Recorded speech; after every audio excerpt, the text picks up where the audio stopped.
आज तो आपको ये मैच स्क्रिप्टेड लग रहा होगा, पर यही मैच कुछ साल पहले आपको अपनी चेयर से खड़ा कर देने की शक्ति रखता था। क्या आप भी WWE के डाई हार्ड फैन रह चुके हैं? क्या आपको भी लगता है कि WWE की दुनिया में कुछ ऐसी चीजें हैं जिनके बारे में आपको नहीं पता? तो आज हम आपके लिए लेकर आए हैं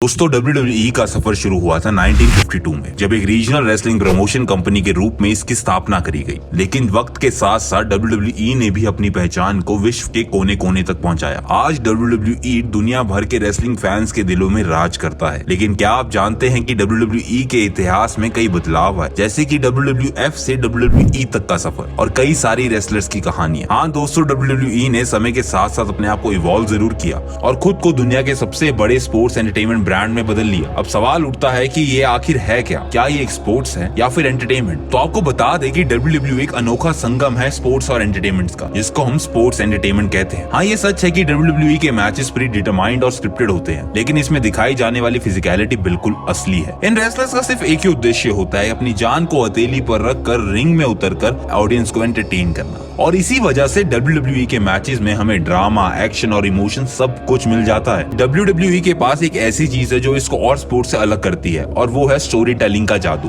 WWE अपनी कहानी और कैरेक्टर्स को इतने इंटरेस्टिंग तरीके से पेश करता है कि हर कैरेक्टर के साथ ऑडियंस जुड़ जाती है। और ये रेसलर्स ही होते हैं जो रिंग में उतरकर इन कहानियों को जिंदा करते हैं और हमें अपनी तरफ खींच लेते हैं। क्या कभी किसी ने सोचा होगा कि अंडरटेकर जैसा कैरेक्टर या ट्रिपल एच जैसा हील इतना पॉपुलर हो सकता है? लेकिन WWE ने अपनी क्रिएटिव टीम और रेसलर्स की मदद से इस बात को सच करके दिखाया। हर रेसलर अपनी यूनिक पर्सनालिटी, अंदाज और मूव सेट के साथ रिंग में उतरता है और हम फैंस उनकी हर परफॉर्मेंस का बेसब्री से इंतजार करते हैं। यही है WWE की कहानियों का जादू, जो हमें बार बार उनके सामने लाकर खड़ा कर देता है। दोस्तों, WWE की दुनिया में आने वाले हर रेसलर के लिए फिजिकल डिमांड्स बहुत ज्यादा होती हैं। ये फुटबॉल और बास्केटबॉल जैसे आम स्पोर्ट्स से थोड़ा अलग है, क्योंकि यहाँ पर रेसलर्स को अपनी बॉडी और स्टेमिना को कॉन्टिन्यूसली मेंटेन करना पड़ता है। हाँ, ये बात बिल्कुल सच है कि मैचेस सारे प्री डिटरमाइंड होते हैं, लेकिन रेसलर्स को रिंग में उतरते समय असली इंजरीज का सामना करना पड़ता है। और यही कारण बना WWE की कई सारी कंट्रोवर्सीज का। अब आइए बात करते हैं WWE की कुछ सबसे बड़ी कंट्रोवर्सीज के बारे में। Concussion lawsuit. साल 2014 में 50 से ज्यादा पुराने WWE के रेसलर्स ने एक क्लास एक्शन लॉसूट दर्ज किया, जिसमें उन्होंने दावा किया कि कंपनी ने रेसलिंग से होने वाले ट्रॉमेटिक ब्रेन इंजरीज के खतरे को छुपाया था। और यही लॉसूट 2018 में डिसमिस कर दिया गया और 2020 में एक अपील को भी मना कर दिया गया। Steroid scandal. साल 1990 की शुरुआत में WWE अपने रेसलर्स के बीच एनाबॉलिक स्टीरॉयड्स के इस्तेमाल को लेकर एक बहुत बड़े स्कैंडल में फंस गया था।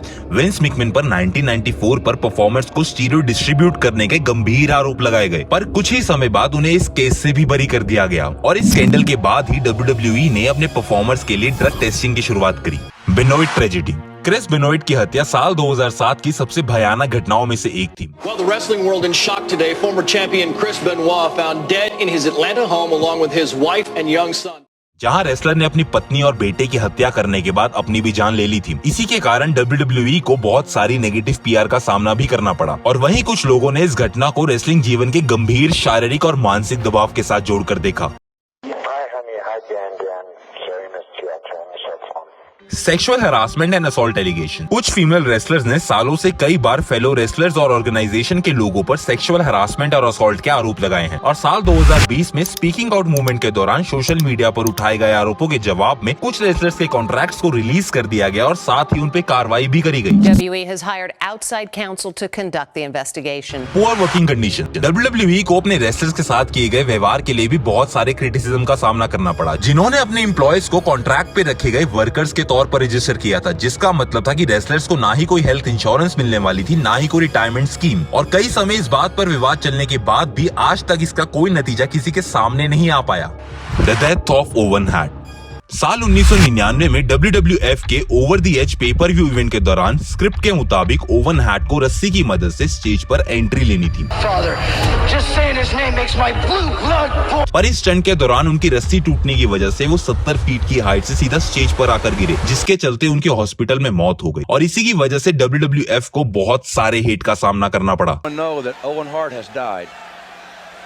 Owen Hart has tragically died from that accident here tonight. इन सभी कंट्रोवर्सीज ने WWF को इतना बड़ा बनाने में एक अहम किरदार निभाया। पर हम बात कर रहे हैं एक ऐसी कंट्रोवर्सी के बारे में जिसके बारे में ज्यादातर लोगों को नहीं पता। हम बात कर रहे हैं the reason behind the name change.